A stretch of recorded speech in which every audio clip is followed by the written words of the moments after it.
Hey friends, welcome back to another episode of the tvtraysessions here at Guitar Talk with Todd at toddbeebemusic. Thank you so much for checking in today.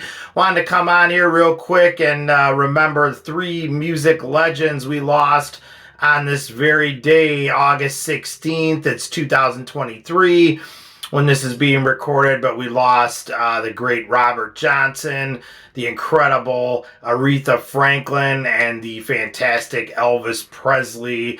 All left us on this day, August 16th, at various times. Let's go back and start with the first one, I guess, 1938. Robert Johnson left this world on August 16th.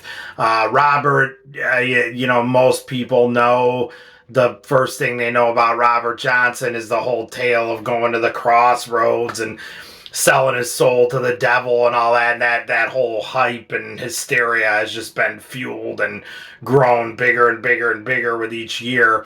Whether you believe those tales or not, I've never had a problem with them, because anything like that hype and tales and all that mystery kind of stuff always draws the public in, and that's nothing but a good thing for the blues. That draws people's attention to it, and I'm all about any way you could do that to get the public's attention to the blues. So, like I said, whether you believe those stories or you just think they're crazy or not, I let them fly, because it draws and sucks the public in, and that's what we want. So, Robert, obviously, Crossroads, Love in Vain, which has been redone by the Rolling Stones and many others.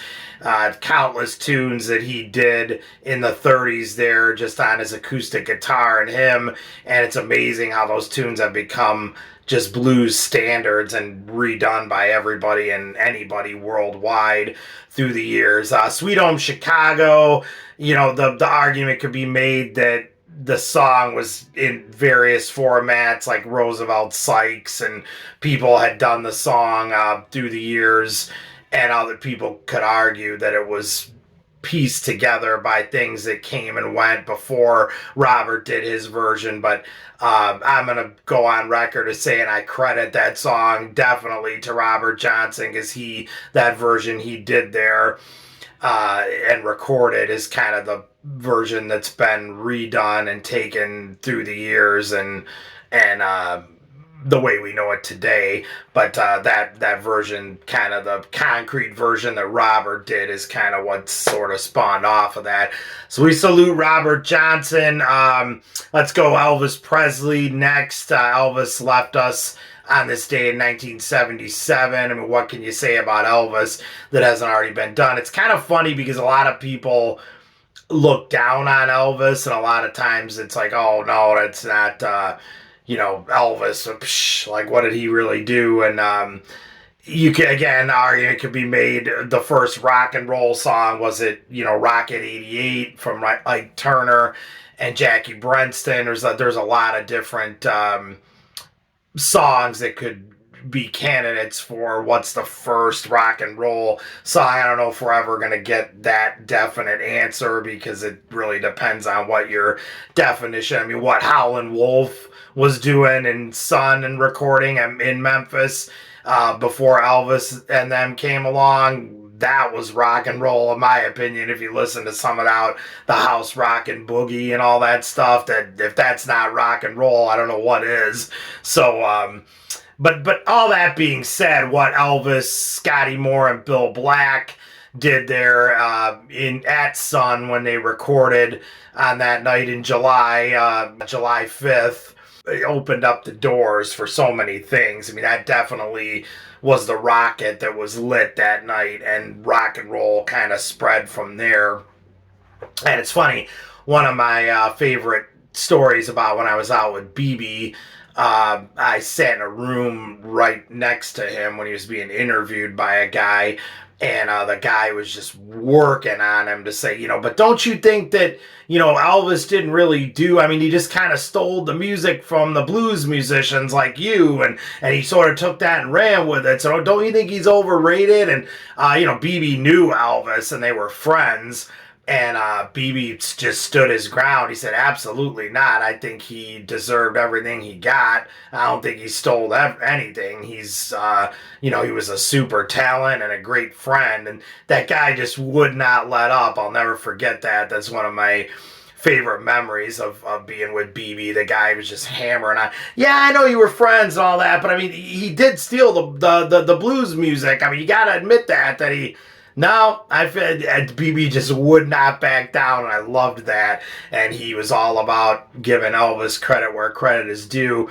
Because, I mean, like I said, the package that he had there with Scotty Moore and Bill Black, what they did at Sun and where they took it, nobody else did that. After that, sure, everybody was doing it, but to deny what they did there is just crazy. And I think a lot of people get like that just because it's Elvis and it's like, Elvis, like he's overrated. And you do hear his name pop up a lot, but many times that's for good reason. And I think in this case, I'll have to go with that because Elvis certainly deserves everything he got, in my opinion. Let's end off with the Queen of Soul, Miss Aretha Franklin, who we lost on this day, August 16th in 2018. Never got to meet Aretha. She was at a show when I was out with Beebe in Trenton, New Jersey, I believe it was. And she came in with this big entourage of people. I saw her, and she was just surrounded. Came into the show, security guards and whatnot. Watched the show, watched Beebe on the side of the stage, rightfully so, and then the entourage took her out when she was done. I remember Beebe walked over to her, he gave her a kiss, and she gave him a kiss, and she was off, and I remember Beebe seeing that entourage around her and saying, "The queen comes and goes as she pleases." And then he also, I remember saying, like, people were just talking, and as he was turning around and walking away, he said, "That voice is from heaven."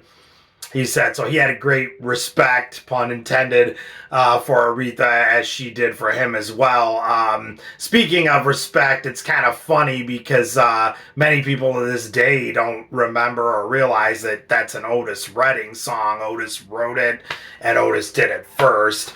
And but then Otis even said, man, she took my song and made it her own, and he gave the thumbs up on his approval for that song. It's always amazing when an artist does that. I mean, Otis's version is unreal. Both versions are, but it's always amazing when you have a song like that and somebody takes it and just makes it their own. And the general public, when you say respect Aretha Franklin, they think it's her song. And it's kind of amazing to see what she did with that. Obviously, tons and tons of other things.